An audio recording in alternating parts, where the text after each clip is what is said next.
kromosom, DNA, dan gen. Perhatikan wajah rekan kalian dengan seksama.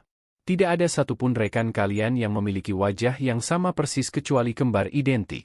Bahkan tidak ada satupun manusia yang sama atau individu yang sama persis di dunia ini.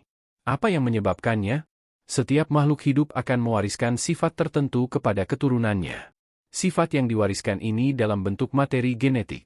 Materi genetik yang terdapat pada manusia meliputi kromosom, DNA, dan gen. 1. Perbedaan kromosom, DNA, dan gen. Pada saat di kelas 8, kalian sudah belajar tentang struktur dan fungsi sel.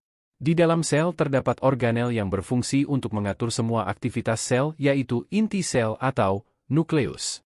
Di dalam inti sel terdapat struktur seperti benang yang disebut kromosom, yang terlihat dengan jelas pada saat sel membelah. Setiap kromosom tersusun atas 2 kromatid, bergabung pada satu titik yang disebut dengan sentromer. Manusia memiliki 23 pasang per 46 buah kromosom di setiap selnya, kecuali sel sperma dan ovum yang memiliki 23 buah kromosom. Di dalam kromatid terdapat benang double helix yang disebut dengan DNA. DNA dikemas di dalam kromosom dengan cara melilit pada protein histon. Potongan DNA yang menentukan satu sifat atau mengkode satu protein disebut dengan gen. Jadi, tidak semua bagian DNA adalah gen. Gen inilah yang berfungsi menentukan sifat individu melalui proses sintesis protein. Protein yang dikode oleh gen ini akan digunakan untuk menyusun struktur sel, serta bahan baku enzim dan hormon. DNA pertama kali ditemukan pada 1869 namun sampai dengan tahun 1950-an belum ada penelitian lebih lanjut. Baru pada awal 1950-an, James Watson dan Francis Crick mulai mengembangkan penelitian tentang DNA dengan menggunakan mikroskop elektron.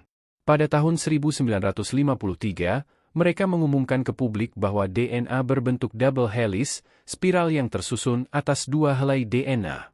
Setiap untai mengandung monomer nukleotida yang saling melilit. Berkat penemuan ini, dokter dapat mendiagnosis penyakit berdasarkan analisis DNA, perawatan penyakit, dan mengidentifikasi identitas jenazah seseorang. Analisis DNA dapat digunakan juga sebagai bukti akurat dalam proses hukum. Oleh karena itulah, pada tahun 1962, Watson dan Crick mendapatkan penghargaan Nobel. 2. Ekspresi gen. Seperti yang sudah dijelaskan pada materi sebelumnya, bahwa gen berperan penting dalam menentukan sifat individu. Mekanisme penentuan sifat ini diekspresikan melalui proses sintesis protein.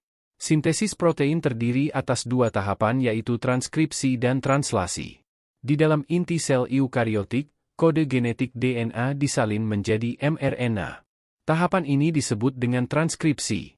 Selanjutnya mRNA yang sudah terbentuk akan keluar inti sel dan menempel di ribosom.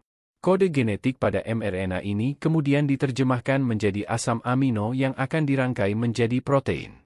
Tahapan penerjemahan mRNA menjadi protein ini disebut dengan tahapan translasi. Protein yang dihasilkan kemudian akan diproses di rei dan badan Golgi sebagai bahan baku pembuatan enzim, hormon atau struktur sel yang dapat mempengaruhi sifat setiap individu.